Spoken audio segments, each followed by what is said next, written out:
It is April 2023. These Kenyans are combing through a large piece of land, faces covered, shovels in hand, digging through the hardness. These are not farmers or researchers. They are here to exhume bodies. More than 400 of them buried in this thick forest, somewhere in a remote village in Kenya. This is the Shakahola forest, a scene of unspeakable horror. Authorities are currently exhuming bodies and conducting forensic testing. When the Kenyan authorities first arrived here, they couldn't believe their eyes. The first grave was shallow. Then they found another, and then another. By the time they stopped digging, more than 400 bodies had been pulled from this patch of forest. Children, mothers, entire families buried in this doomsday cult's communal hideout. It looked like a war zone, but there was no war here. This was the act of one man, the self-proclaimed pastor. His name is Paul Mackenzie, a preacher who convinced his followers that starving themselves to death was the only way to reach heaven. At his command, parents watched their children wither away. They dug their own graves and they believed it was holy. The chaos in this forest shocked the world, but the signs were there from the very beginning. For years, Mackenzie had been building a doomsday cult right under the nose of the authorities. He had been arrested before, warned before, yet nobody stopped him, not until it was too late. But how does a taxi driver from Malindi rise to become the world's most notorious cult pastor? How did he manage to convince hundreds of people to kill themselves and their children? Most importantly, why did it take so long before the world finally paid attention? To answer all of these questions, we need to go back to where it all began, back to the moment when Paul Mackenzie claimed he heard the voice of God. This is the story of Paul Mackenzie, Africa's most notorious cult pastor.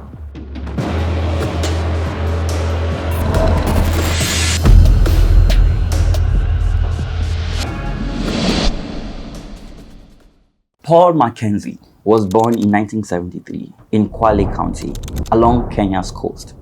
He grew up in a crowded evangelical home with 9 siblings, church on Sundays, choir rehearsals, Bible readings. From the outside, he looked like the perfect example of a devout kid. But those who knew him noticed something else. He had a temper. At just 16, in a sudden outburst, he beat another boy so badly that people would remember it for years. After secondary school, Mackenzie moved to Mombasa. He sold goods on the street, drove taxis in Malindi, and tried to make a living this way. But everywhere he went, one thing stood out: his voice. He had a way of speaking that pulled people in. Even at a small Baptist church he attended, he started preaching casually, and word began to spread. By 2003, something shifted. Mackenzie said he had heard the call from God. So he quit the taxi work and started his own church, the Good News International Church, in the living room of a follower. At first, it looked like any other small Pentecostal fellowship, singing, praying, Bible study. But something about Mackenzie was different. His first members claimed even when he just talked to you and gave you advice, you'd end up feeling better. He always seemed to have his way of convincing people. He was magnetic, too magnetic even. Soon enough, he would go to the extremes. And those extremes would come to define everything that followed.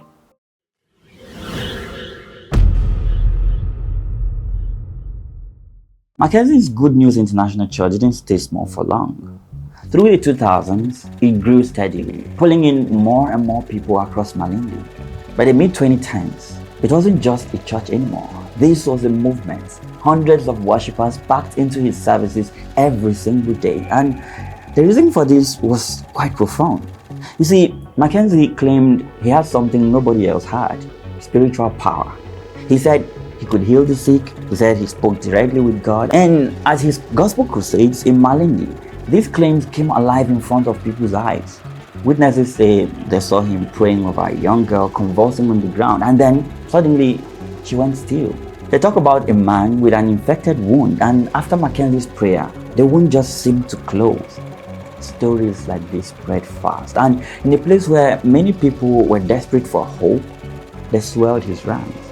But from the very beginning, his teachings raised alarms.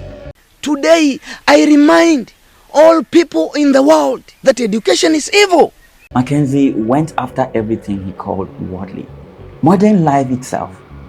In sermon after sermon, he told followers to reject education, medicine, music, sports, even entertainment. To him, these weren't harmless. They were satanic snares. Quote, even Jesus never went to school. Peter was never learned, he said, urging parents to pull their kids out of classrooms. He condemned hospitals and doctors too, saying true Christians should rely only on faith. Well, that stance would later prove deadly because Mackenzie's message was becoming darker, more apocalyptic. He fixated on the end times, telling his congregation the world was almost over, that only his flock would be safe. He loved making bold prophecies. In fact, around 2017, he told followers that a plague was coming that would shut everything down. And then COVID-19 happened 2 years later. They didn't see this as coincidence. They saw confirmation that their leader was a true prophet. As his rhetoric hardened, the danger became impossible to ignore. By 2016, reports were already emerging. Children were dying in his church. Parents obeying Mackenzie were denying them medical care. Dozens of kids were being pulled out of school. And so in 2017, the government finally moved in. 93 children were rescued from his compound. Mackenzie was arrested and charged with child neglect and promoting radicalization for indoctrinating minors. Authorities said he and his second wife, Joyce, were running an illegal school and even an unauthorized TV station to spread his gospel. And it was true. He had launched a whole media wing, a studio and a channel called Times TV, broadcasting his message far beyond Malindi.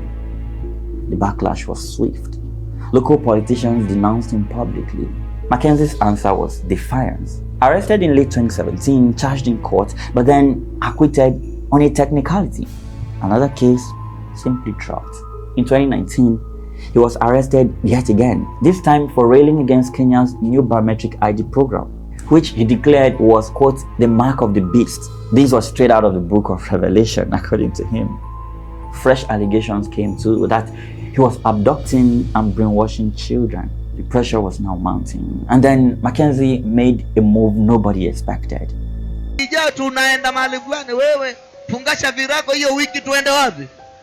2019, he announced he was shutting down his church for good. For the authorities, it looked like a victory. His doors in Malindi closed. The movement dissolved. But in reality, it was all a ruse. Because Mackenzie wasn't retreating, he was regrouping. He was already preparing something even more dangerous, a secret promised land deep in the forest, far away from prying eyes. And it was there that his extremism would reach its most terrifying climax.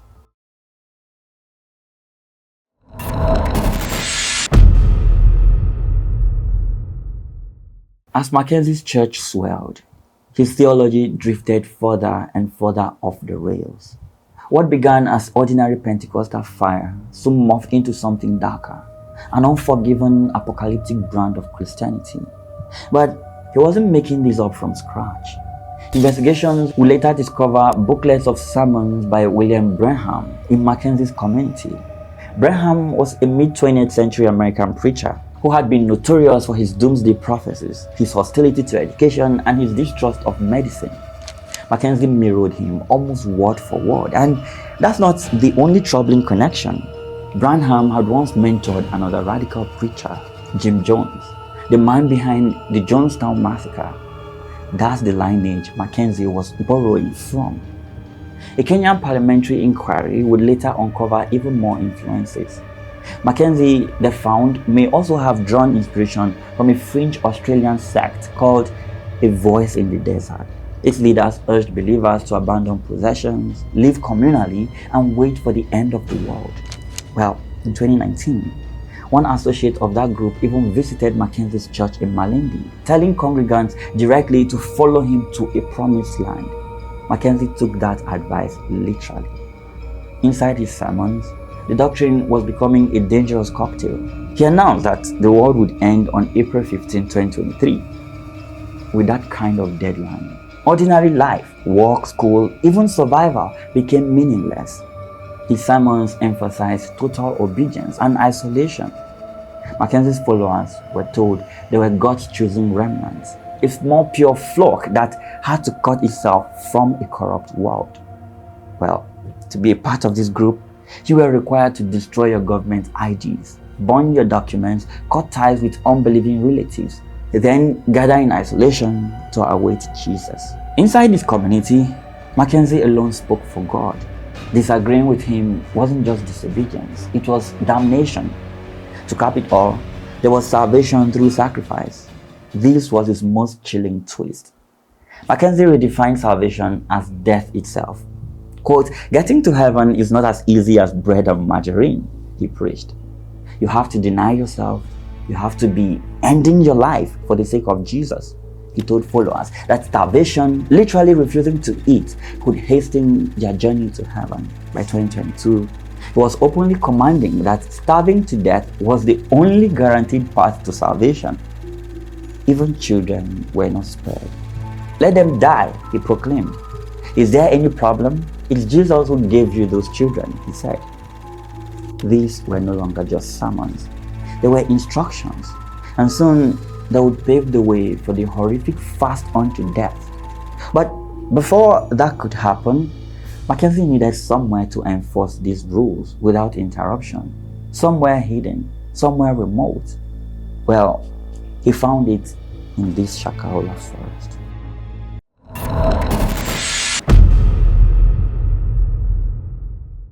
In late 2019, after years of run-ins with the law, Pastor Mackenzie suddenly vanished from Malindi. He didn't go alone. A loyal core of his followers packed up their lives and followed him inland, about 40 miles, to a vast stretch of wilderness in Kilifi County. It was called Shakahola. 800 acres of bushland, remote, isolated, exactly what Mackenzie wanted. He told his people this move was divinely ordained, a holy refuge, a place free from the satanic traps of modern life. And many believed him.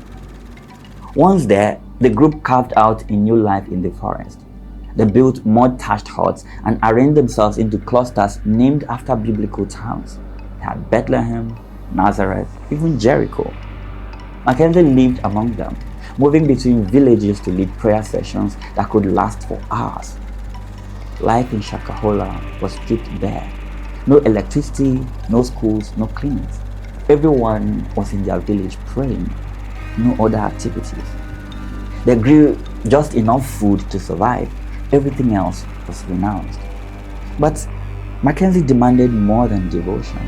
He demanded sacrifice, financial sacrifice. Followers had to sell their properties, drain their savings, and poured it all into this so-called promised land. In fact, there were reports that one Nairobi flight attendant allegedly quit her job, sold land worth nearly $50,000, and handed every shilling to Mackenzie. Others sold off livestock, belongings, whatever they had. Back in 2016, one wealthy disciple had even sold an island property for 20 million shillings and funneled the proceeds straight to Mackenzie. Money he used to buy cars, real estate, and media gear. In Shakahola, the flock bankroled their own captivity. And despite announcing that he had dissolved the Good News International Church, Mackenzie never really stopped preaching. His sermons were still being recorded, still circulating online, still aired on Times TV. You see, just before he disappeared into the bush, Mackenzie sold the station to another televangelist, Pastor Ezekiel Odero. He allegedly made this broadcast possible. Inside the forest, Mackenzie ruled like a prophet king. His word was law. At first, life there looked austere but survivable. Fasting was central, yes, but it meant small rations, maybe a cup of tea, a slice of bread. A harsh life, no doubt, but not immediately fatal. Some even snuck out to nearby markets to keep their grandchildren alive. Mackenzie didn't crack down too hard. Not yet, because this was the calm before the storm. By early 2022, everything shifted. The fasting became something far darker.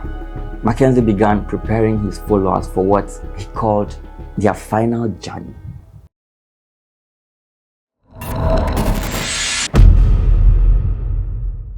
In 2022, Mackenzie's demand took a terrifying turn. What had once been strict prayer and fasting shifted into something survivors later described as a death march.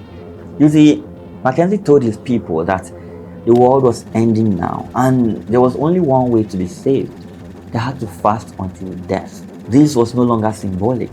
This was literal starvation to death. By mid-2022, the fast unto heaven was in full swing. The mega rations, tea, a piece of bread vanished completely. Followers were ordered to stop eating altogether. Terrified, many wanted to stop, but Mackenzie had made sure they couldn't.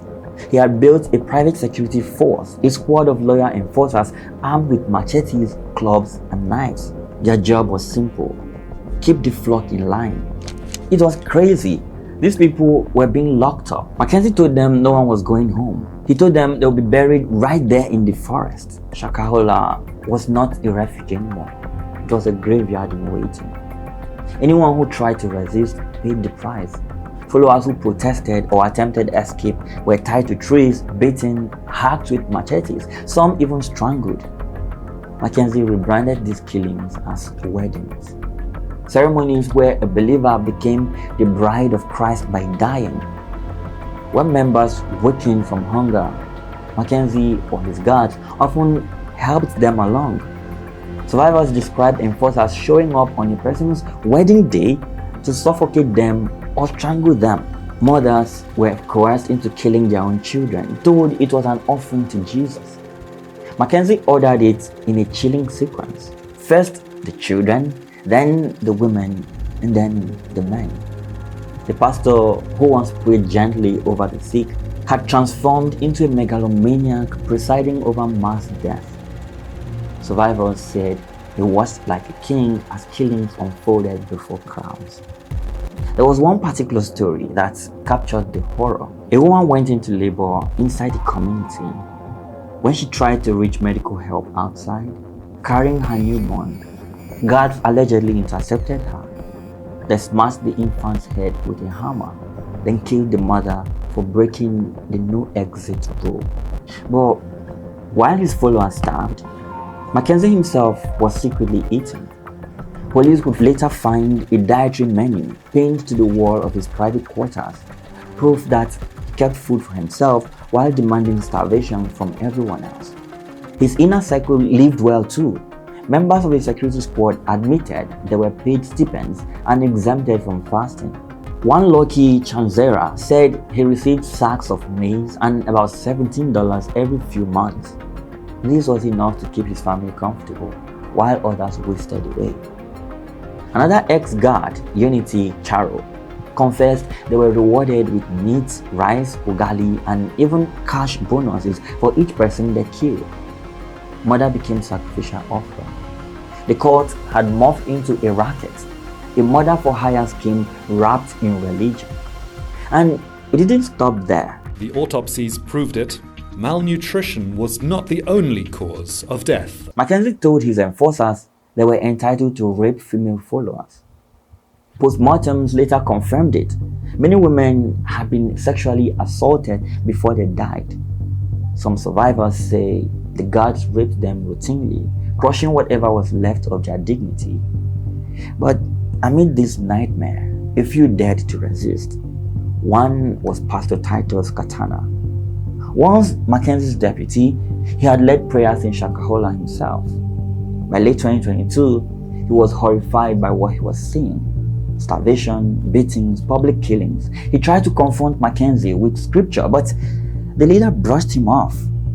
Titus secretly began urging others to flee, but most were too broken, too afraid. Eventually, Titus escaped alone, going into hiding. The breaking point for many came from Mackenzie's right-hand man, Smart Makalama, who ran the security team. He allegedly told the guards that even their own families should be sacrificed if needed. He bragged that he had already killed one of his own children for the cause. That was too much. Guards began to defect. Lucky Chanzera fled after sneaking his family out of Shakahola just after Christmas of 2022, pretending that they were heading to a wedding. By early 2023, Shakahola had descended into hell. Survivors described people skeletal, hallucinating, weeping without reason. People chewed on leaves, berries, even soil to treat their stomachs. Two boys, just 10 and 12 years old, who had escaped in February 2023, told villagers they had survived by eating sand. One of their mothers had already starved to death. Their testimony and others like it would finally expose Mackenzie's cult to the outside world. The stage was then set for the ghastly secret of Shakahola to erupt into public view.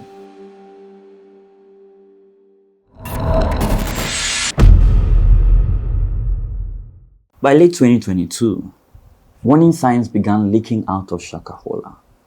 Villagers whispered about a cult fasting itself to death in the bush. Families of missing loved ones grew frantic. Some began searching on their own, while authorities hesitated, insisting they needed more evidence. One man wasn't waiting though. Victor Kaudo, a human rights advocate from Malindi. He had visited Mackenzie's church back in 2019. Even then, he saw the danger. As a visitor, he was told he must shave his beard, quit his job, surrender his ID, and devote himself to the church if he wanted to join. Kaudo walked away, disturbed. But in 2023, as rumors mounted, Kaudo began piecing things together. And then a breakthrough came. In February, 3 women, Haluaya, Remy, and their friend Halifu, made a daring escape. They had returned to Mackenzie's flock in 2022, seeking healing, only to be trapped in the starvation regime for months. They studied the patrol routes of Mackenzie's guards. Then one night, under cover of darkness, they slipped into the bush. For 4 days, they trekked through the wilderness, hiding by day, traveling by stars at night, drinking from animal watering holes, dodging snakes and hyenas, until they stumbled onto a road. A passing motorist rescued them. Even though safe in Malindi, they were too terrified to fully speak. Even after surviving, they still felt a strange pull of loyalty to Mackenzie. This showed just how deep the indoctrination went. They only admitted that bad things were happening inside, including sexual violence. They didn't yet reveal the starvation or the killings. Still, their testimony was crucial. Kaudo took it to authorities. More whispers followed. That same month, 2 skeletal boys wandered into the village of Chakama. They told locals that dozens were dying inside. In desperation, more than 200 villagers, led by an elder, organized a convoy to investigate. Mackenzie's guards ambushed them with machetes, bows, and arrows, even set fire to their motorcycles. The villagers retreated, shaken. Something horrific was unfolding behind the tree line. In March 2023, insiders began coming forward. Ex-pastor Titus Katana resurfaced, handing Kauda a video. A woman and 2 children caught eating were beaten mercilessly with sticks by a mob as Mackenzie sat watching, unmoved. A father named Francis Wanje begged for help. His daughter Emily and her children had vanished into Shakahola. These stories finally forced authorities to act. But their response was agonizingly slow. Police still stalled, demanding more evidence. So Kaudo and a small team decided to risk everything themselves. According to a later parliamentary report, Kaudo, Wanje's relatives, and a few volunteers snuck into Shakahola one morning. The forest was eerily calm. You could just hear birds singing, Kaudo said. Then they found him, a young boy, shirtless and skeletal, tied to a tree with wire. He was one of Wanje's grandsons. This was meant to be his own wedding day. He was scheduled to die. The rescuers freed him and asked where his brothers were. He pointed to 2 fresh graves. Later, he revealed the unthinkable. His own mother, Emily, had strangled one of the boys as part of Mackenzie's ritual. As they tried to leave with the child, Mackenzie's enforcers appeared, armed with machetes and bows. The standoff followed. Incredibly, the boy's father, himself still a believer, intervened. After a phone call with the grandfather, he reluctantly allowed the rescuers to leave. The boy was rushed to a hospital, alive but deeply traumatized. His parents, Emily and her husband, were never seen again. They are presumed to have died in the forest soon after. That rescue changed everything. On April 14, 2023, police finally raided Shakahola. Just weeks earlier, they had briefly detained Mackenzie, then shockingly released him on bail, but this time they came in force. Mackenzie didn't fight. The 50-year-old pastor surrendered quietly, as though he knew the end had come. But for investigators, the nightmare was only beginning. Guided by activists like Caudo, they pushed deeper into the compound, and what they uncovered shocked the entire world.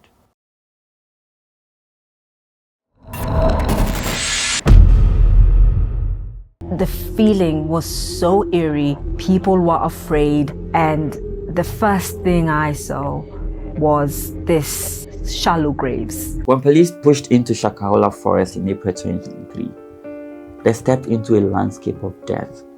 Survivors were found stumbling through the trees, some so weak they couldn't even stand, others refusing rescue altogether, insisting they wanted to die to fulfill God's will. But for many, it was already too late. As search teams spread out, they began uncovering shallow graves scattered across the sandy clearings. The first pits held mostly children, buried in clusters. In one, 12 small bodies lay together. In another, a family of 5, father, mother, and 3 children, huddled side by side in death. Some graves were little more than a thin cover of death. Others weren't buried at all. And in at least one case, searchers found a woman still alive, buried up to her neck, left to die. She had survived 3 days underground. The mission shifted instantly from rescue to recovery.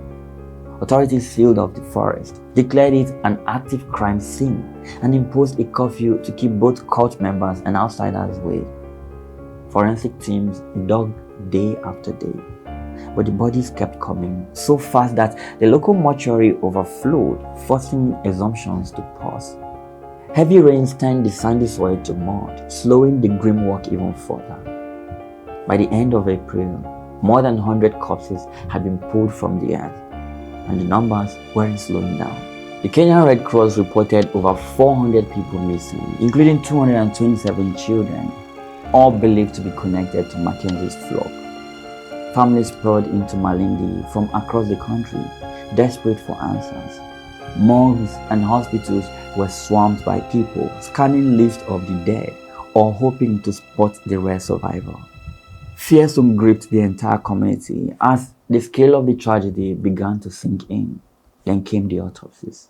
The most significant finding that cuts across board is that they've died of starvation, 80%. In May, examinations on the first 100 bodies confirmed what survivors had said. Most had died of starvation, but not all. Many bore ligature marks from strangulation, signs of suffocation, blunt force trauma. And the most haunting detail of this was the majority of victims were children. After them, women. Families were wiped out entirely. One grieving father had lost 6 children to this tragedy. Through May and June, more graves were uncovered. Survivors, still weak, pointed investigators to hidden sites. By August, the official toll had surpassed 420 and still climbing. Authorities admitted they might never know the true number. Some bodies had been dumped in pit latrines or left deep in the thickets, never to be found. By late 2023, roughly 450 bodies had been exhumed. This quickly became one of the deadliest cult tragedies in modern history.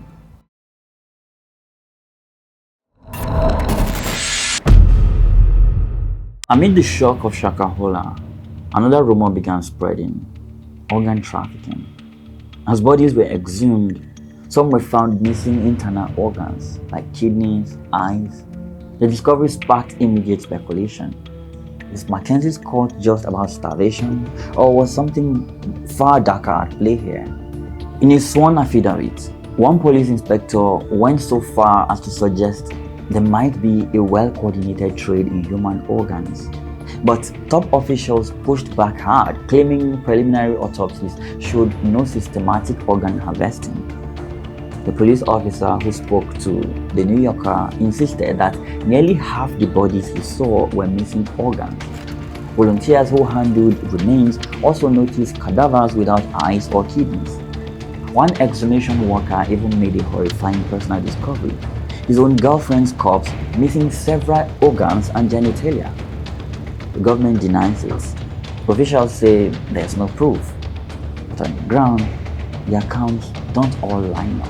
The truth of Shakahola's organ trafficking allegations remains unresolved, a shadow over an already nightmarish tragedy.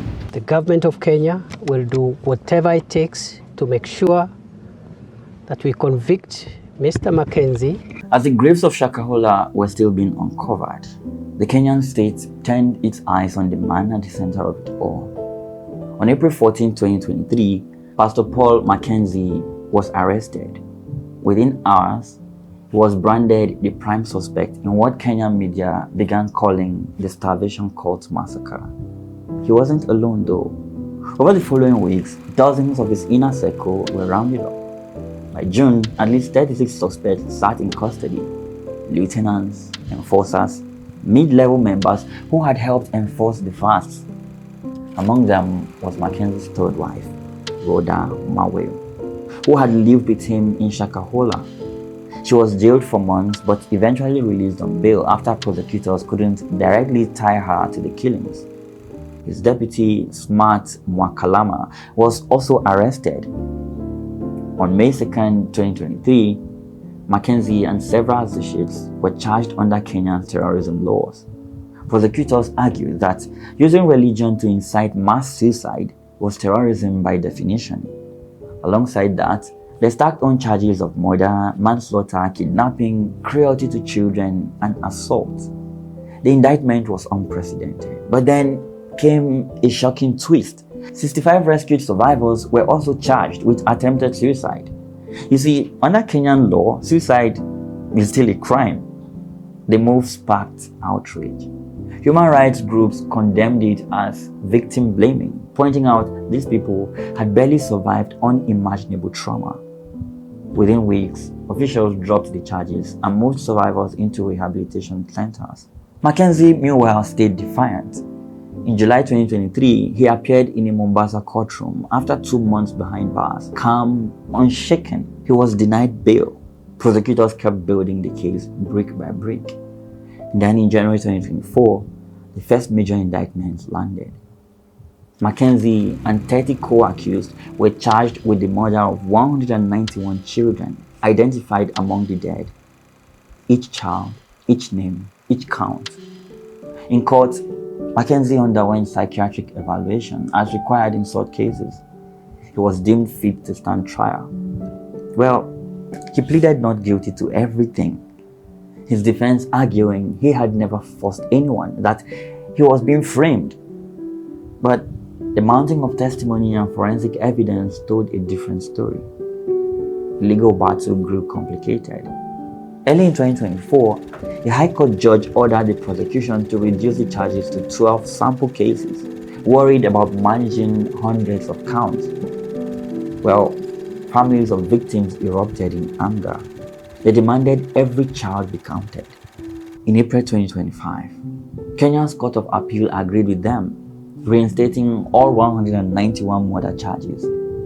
Each child's death, the judges said, deserved to stand on record. And that wasn't all. Back in July 2024, Mackenzie faced yet another courtroom, this time for terrorism. 94 co-accused appeared alongside him. Journalists were barred from parts of the hearing to protect witnesses, likely former court members who feared retaliation. Once again, Mackenzie pleaded not guilty. The terrorism case sent a clear signal. Kenya wasn't treating Shakahola as just mass murder. It was treating it as extremist violence, organized, systematic, and dangerous.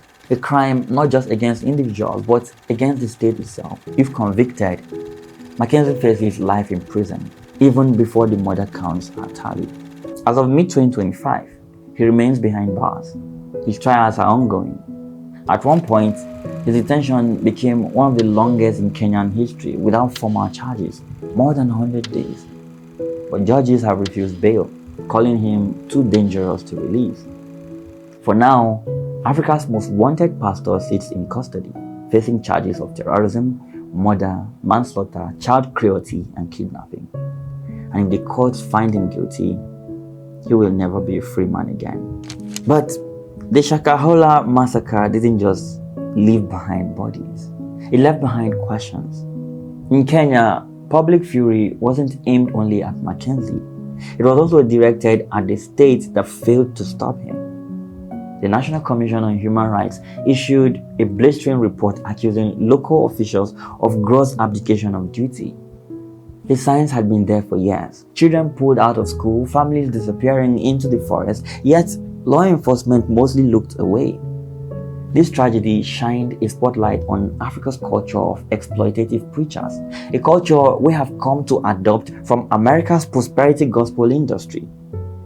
There are other dubious figures out there flaunting luxury cars and even private jets. Some have been accused of charging followers to check if their names were in the book of life. Yeah, people were paying money to see if they have their names listed in the book of life. One was exposed in 2014 for faking HIV healings to elicit donations, yet still raking in wealth. Most of these men deal in lies and fraud. But Mackenzie's case proved what happens when deception turns lethal. The poor leadership in Africa has turned the continent into a heaven for charlatans who capitalize on poverty, inequality, and desperation. Mackenzie preyed on the very things people lacked: jobs, healthcare, hope. And he replaced them with the promise of heaven. Teachers, farmers, even policemen fell into his grip. In just 2 decades, he built a devout following. He fed on people's hunger for hope, their fear of illnesses, their longing for answers in a country where poverty and despair are daily realities. He called himself a prophet, claimed a direct line to God, and then led his followers down a path that ended in shallow graves. You may think Mackenzie's followers were ignorant or foolish, but that would be ignoring the larger context that made all of this possible. We have a society trying to balance religious freedom with protection from abuse. It's about the temptation to believe in simple answers, miracle cures, and doomsday promises. It's about the dangerous magnetism of self-proclaimed prophets. However, while some may use this opportunity to call for stricter oversight of religious groups, I for one think that measure will be a slippery slope that will eventually lead to freedom of religion being taken away. For now though, I worry that the next Mackenzie may already be out there. Because while the hunt for Africa's most wanted pastor ended with his capture, the hunt for understanding and prevention is only just beginning. As a society, we need to ask hard questions about gullibility, zealotry, and unchecked power. Because if we don't, then never again is just another slogan until another charismatic madman leads his flock straight to doom. There are 6, but here I have 3, and this one 4. I wanted to see if these kids were rescued.